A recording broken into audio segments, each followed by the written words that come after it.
sedangkan Tuhan Allah Ta'ala telah mengetahui betul apa hajatku, apa harapanku, apa keinginanku, apa yang aku butuhkan. Dia Maha tahu. Cukup pengetahuannya bagi saya. Lantas kenapa saya berdoa? Fadu'ai wabtihadi syahidun libiftigari. Saya berdoa, saya menangis, saya bersimpuh, saya mengemis untuk memperlihatkan kepadanya sebagai bukti, sebagai kesaksian, sebagai lambang bahwasanya saya fakir di hadapannya. Itu tujuannya. Fali hadas sirri ad'u fi yasari wa asari. Karena inilah saya berdoa pada saat saya senang dan saya susah, pada saat saya memiliki dan pada saat saya tidak memiliki. Saya senantiasa berdoa sebab tujuan saya bukan untuk menggapai sesuatu, tetapi tujuan saya berdoa untuk menunjukkan kepada Allah sikap atau sifat ubudiyah saya kepadanya. Ana abdu sara fakhri dimna faqri wa dirari. Saya adalah hamba, dan sungguh kemuliaan seorang hamba tatkala dia mengabdi kepada Tuhannya, menunjukkan sifat ubudiyahnya kepada Tuhannya. Itulah kemuliaan yang sesungguhnya. Hadirin yang dimuliakan Allah, dari sini di dalam ayat Allah senantiasa meminta kita, memerintahkan kita untuk berdoa. Sebab dengan doa kita akan senantiasa terkoneksi dengan Allah Subhanahu wa Ta'ala. Tatkala kita meninggalkan doa, bapak-bapak, ibu-ibu, ketika kita lalai kepada Allah sehingga kita malas berdoa, satu di antara dua: kalau Allah sayang sama kita, kita dikasih cobaan. Iya, dikasih cobaan. Kadang dikasih penyakit, bukan ujian. Itu bukti Allah sayang kepada kita. Idza habballahu abdan ibtalah. Allah kalau sayang kepada hambanya, diuji. Allah kalau sayang saat itu tuh dikasih ujian kita. Begitu kena ujian berat, kita balik kepadanya. Tuh. Allah sayang, dipanggil lagi dengan itu bahasa Tuhan, bahasa cinta kepada Tuhan. Tapi kalau Allah nggak sayang, kita udah lupa sama doa, dibiarin aja sama Allah. Gak ada problem, keadaannya enak, makin kaya, makin bahagia. Dia sangka dia hidupnya enak, padahal di situ dia diabaikan oleh Allah Ta'ala. Maka itu ketika kita ketiban musibah, ketiban satu cobaan atau ujian, jangan pernah sedih, bersyukur kepada Allah sebaliknya. Kenapa? Itu tanda kalau sayang sama kita. Allah lagi pengen mendengar suara kita yang selama ini kita lupa kepadanya. Allah. Maka itu hadirin yang dimuliakan Allah, betul, kita sebagai manusia kita punya kebutuhan, kita punya harapan. Ambil kabar, sekalipun itu bukan tujuan, tapi Allah juga berjanji, kamu kemana? Kamu doa kepada, kamu minta, aku kabulkan. Jangan takut. Intinya aku ingin melihat dari kamu sifat penghambaanmu kepadaku. Adapun urusan kamu, kamu jangan takut, aku yang jamin, katanya Allah Ta'ala. Di waktu yang tepat, dengan bentuk yang paling baik, dengan keadaan yang terbaik untuk kamu. Saya lebih tahu dengan keadaan. Maka itu, ketika kita doa, bentuk pengabulannya itu gak sesuai dengan maunya kita. Sebab apa? Tuhan udah tahu apa yang terbaik pada kita dari awal. Dan doanya kita bukan untuk menggapai itu, tetapi untuk menunjukkan penghambaan.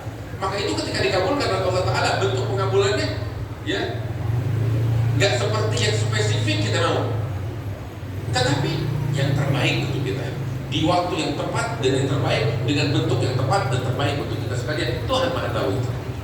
Kadang makanya tadi disebut, kadang dikabulkan gak sekarang, beberapa waktu kemudian. Kadang dikabulkannya dengan apa namanya, gak seperti yang kita harapkan, tapi dengan bentuk yang lain lagi. Kadang gak kelihatan bentuk pengabulannya, tapi dosa-dosa diampuni. Sebab Allah tahu apa yang terbaik kepada bapak kita sekalian. Hadirin yang dimuliakan oleh Allah Subhanahu wa Ta'ala, karena itu jangan pernah kita putus doa. Minta sama Allah, Allah pengen dari kita itu. Minta dan minta dan minta. Allah Ta'ala bilang, ud'uni astajib. Kalian doa, aku kabulkan doa kalian, kata Allah Subhanahu wa Ta'ala. Terus Allah juga bilang, ngajarin kita tuh berdoa. Bagaimana? Allah Ta'ala bilang, wa idza sa'alaka ibadi anni fa inni qarib ujibu da'watad da'i idza da'ani fastajibu li wa yu'minu la'allahum yarshudun. Di sini yang menarik Bapak-bapak Ibu. Tahu apa yang menarik? Ayat ini Allah Ta'ala bilang, ya Muhammad, apabila mereka bertanya kepada tentang aku.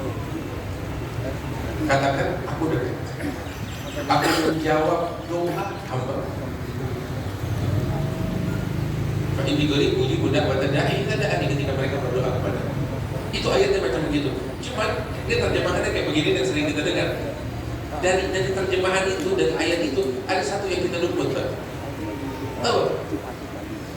Kita kalau mau masuk rumah lewat pintu.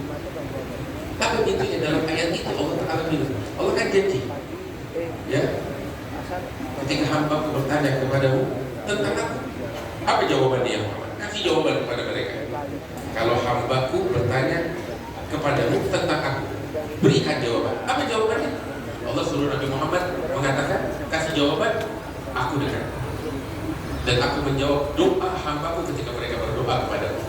Hadirin yang dimuliakan Allah, jawaban ini telah Allah siapkan untuk Nabi Muhammad sampaikan.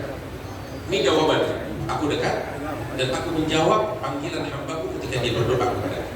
Tapi jawaban ini terikat dengan sesuatu sebelumnya. Apa itu? Kita kan mau jawaban ini, Allah dekat dan menjawab doa kita. Iya kan? Itu yang kita mau, jawaban Allah seperti itu. Ketika kita bertanya tentang Allah Ta'ala, kita pengen jawaban ini, tapi ini terikat jawaban kita ini dengan apa tahu? Wa idza sa'alaka, lewat itu dia Nabi Muhammad SAW. Ketika hamba bertanya tentang aku kepada siapa? Kepada orang? Atau langsung direct? Kepada Allah. Ketika kita masuk lewat pintu Nabi Muhammad SAW, ini jawabannya. Fa inni qarib ujibu da'watad da'i idza da'a. Saya dekat dan saya menjawab doa hambaku. Kapan itu jawaban? Ketika kita masuk lewat pintunya Nabi Muhammad SAW. Wa idza sa'alaka, ketika hambaku bertanya kepadamu, kepada yang lain. Maka jawaban itu mudah-mudahan segala harapan kita diijabah. Artinya apa? Kita kalau berdoa bertawasul dengan Rasulullah melalui pintunya Nabi Muhammad SAW. Nah, itu peringatan Maulid yang diadakan di berbagai tempat.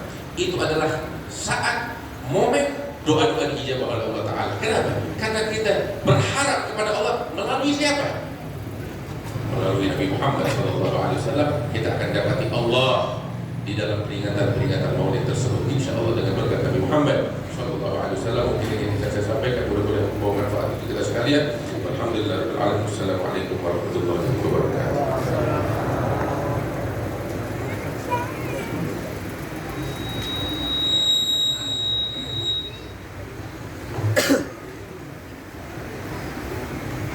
Hadirin dan hadirat, alhamdulillah, demikianlah apa yang disampaikan